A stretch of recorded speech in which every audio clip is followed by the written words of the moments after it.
Yo, what's up mga gar? Welcome back again sa ating channel, Kuya Tems Fishard. And for today's video mga gar, ay mag-update lang tayo dito sa ating fishard dahil medyo matagal-tagal ulit tayo na nawala dahil siyempre may trabaho tayo mga gar, and now magkakaroon ulit tayo ng time para mag-update sa ating fishard. But before that mga gar, nagpasalamat muna ako sa lahat ng mga nanonood ng ating previous video, sa lahat ng mga nag-comment, sa lahat ng mga nag-like, and sana patuloy nyo pa rin suportahan yung ating mga videos mga gar, yung ating channel until na ma-reach natin yung requirement dito sa ating YouTube. So kung hindi ka pa nakasubscribe dito sa ating channel, kung nanonood ka ngayon sa video na to, huwag mo kalimutang i-subscribe, i-like ang ating video, and also i-open ang ating notification bell para maging updated ka sa mga susunod pa nating mga videos. So tara! So dito sa ating fishard mga gar, sa loob ng isang linggo, merong bad news, merong good news na nangyari dito sa ating fishard, and gusto kong ibalita yan sa inyo mga gar. So unahin agad natin yung good news. So yung good news natin mga gar, yung ating Silverado Emerald double tail ay nag-drop na, itong malaking female na to, ito, yan, yung female na yan ay nag-drop na siya kasi nung dumating yan dito, malaki na yung kanyang tiyan, and nung nakarang araw, I think Huwebes ata yun, nag-drop na tong ating isang female. Tapos yung male natin nakakabawi na siya, ayan mapapansin nyo, tusok na siya ng tusok, and hindi ko na to hiniwalay since isa lang naman yung ating male, hindi naman siya ganun ka-agresibo. So hindi ko na hiniwalay itong kakadrop na female, and hinayaan ko na lang siya dyan para hindi na siya ma-stress kumbaga, and hindi na siya mag-adjust. So dyan ko na lang nilagay. Yung kanyang mga fry mga gar ay nandito. Mga nasa ano iyan unang huli ko kasi sa kanila ay nasa 14. Tapos nagdagdag siya ng nagdagdag. So malamang nasa ito 20, ganon yung tansya ko. Kasi yung mga last na drenap pa niya hindi ko na nabilang, nilagay ko na lang dito. Ayan, kakapakain ko lang yan mga gar ng BBS. So yung BBS ko, kasi merong mga nagtatanong sa akin kung meron akong BBS. So wala na akong pambenta na BBS kasi yung BBS ko ay for personal use na lang. Yun yung natira doon sa isang lata na binili ko, na binenta ko yung iba, and may natira akong parang nasa 20 grams ata. Yun na lang yung natitira nun, and yun yung prepare ko yun yung naka-reserve pag sakaling magkaroon ako ng fry. So nagpa-hatch ako ulit noong nakarang araw kasi parang 2 araw to na ang pinapakain ko lang ay feeds, hindi naman nila kayang lunukin. So nangyayari, madudurog muna yung feeds bago nila makakain. Pero kinakain naman nila yung APK na feeds, ang ganda kasi nun. So yun yung kinakain nila yon. Pag wala akong BBS, yun yung pinapakain ko. Pero ngayon kasi may BBS ako. Ang ginawa ko dinamihan ko yung hatch and frozen ko na lang. So naka-frozen BBS.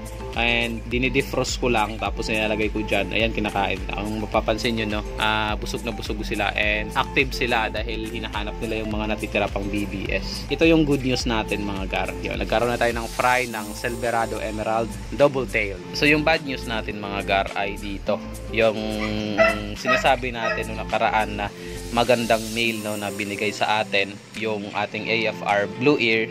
So namatay yung male. Kung ano pa yung maganda na binigay, yun yung namatay.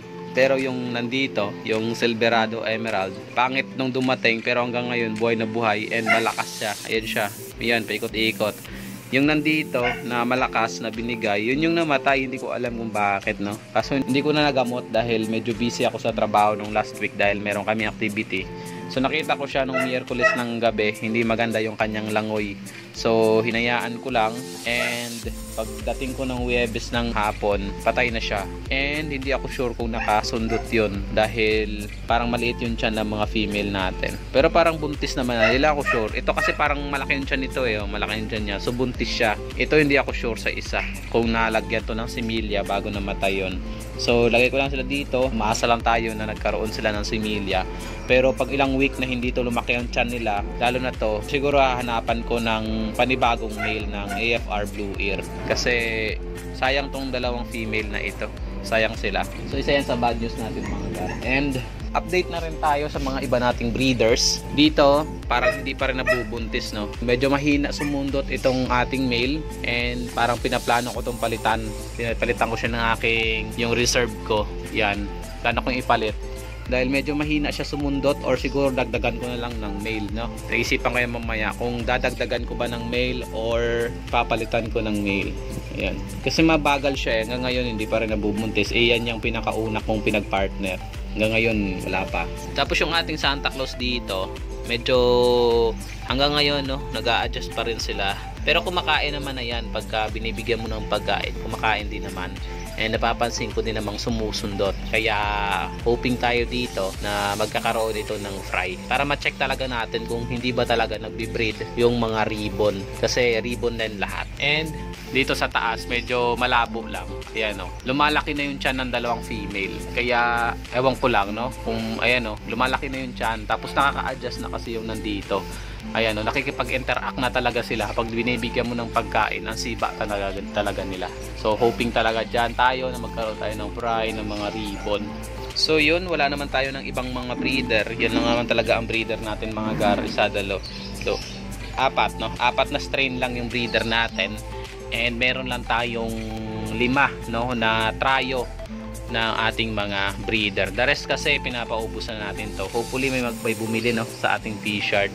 Kasi medyo dumalang, no, yung mga, dahil siguro luma na yung mga strain natin. And halos lahat, no, ng mga suki natin may mga ganto na rin silang mga strain. Ayun. So hanggang dito na lang muna yung ating video, mga gar. Update na lang ulit tayo sa susunod. Hanggang sa muli, ito yung Kuya Tems na nagsasabing, to God be the glory.